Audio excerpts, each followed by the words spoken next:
Bienvenue pour cette exploration aujourd'hui sur la digitalisation des petites entreprises au Sénégal. On va s'appuyer sur un document d'une start-up locale, Jangan Tech. Oui, et le point de départ, c'est un constat assez fréquent, la difficulté pour beaucoup de petits entrepreneurs d'adopter le numérique. C'est ça. Alors l'idée, c'est de comprendre un peu pourquoi c'est si compliqué et de voir comment une initiative comme celle décrite essaie d'apporter des solutions vraiment adaptées. Absolument. On part souvent d'une gestion très traditionnelle.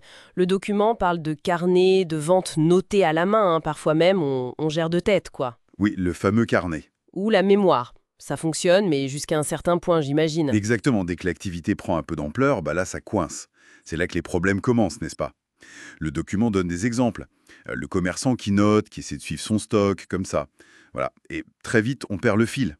Des infos qui manquent, on ne sait plus trop si on gagne de l'argent, si on en perd. Sans parler des complications quand il faut faire des rapports ou pire, les déclarations fiscales. Ça doit être un casse-tête. Un vrai casse-tête. Et le texte souligne bien ça, au-delà du volume, c'est la clarté financière qui manque cruellement sans outils adaptés.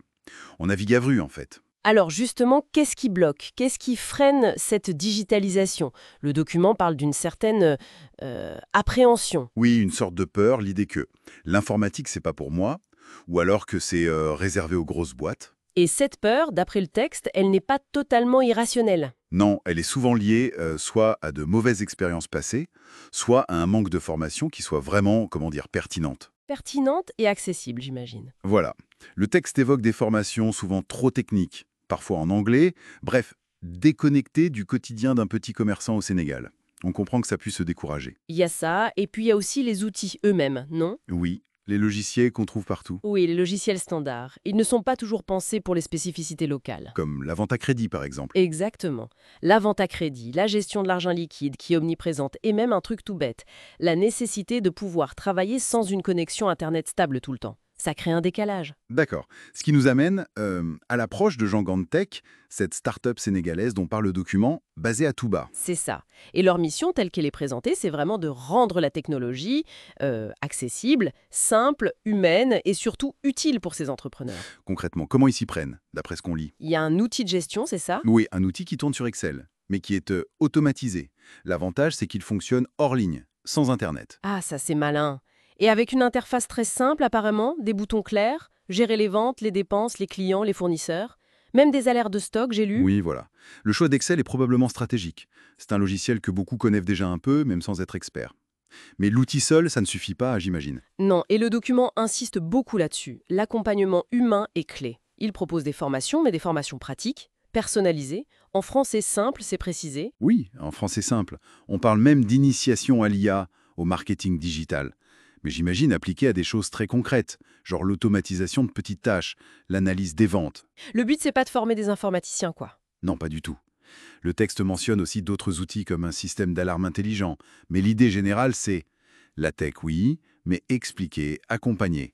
Et il y a cet exemple de Mamadou, un commerçant. Son cas est assez parlant, non? Oui, Mamadou qui gérait tout sur son cahier, sans vraiment savoir où il allait financièrement. Et qui passe à leur solution. Voilà.